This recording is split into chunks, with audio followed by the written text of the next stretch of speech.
Pare, com cada any he renovat el passe del València. Com sempre m'has dit, si hi ha força i salut, tenen que estar amb ells. A més, enguany juguem la Champions. Tot el món està molt il·lusionat. Esperem que puguem fer un bon paper a Europa. Ara tenim molts jugadors del planter en l'equip, com a tu t'agradava. Hi ha un tal Carlos Soler que li sembla molt a Claramunt. I no tenim un lateral esquerre valencià, en tenim dos. Ah, i un extrem dret que li diuen Ferran que ens enamora a tots.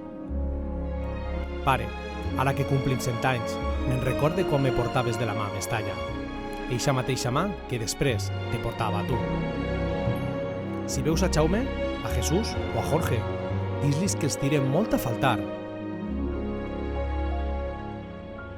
I no em vull acomiadar sense donar-te les gràcies per fer-me del València Club de Futbol.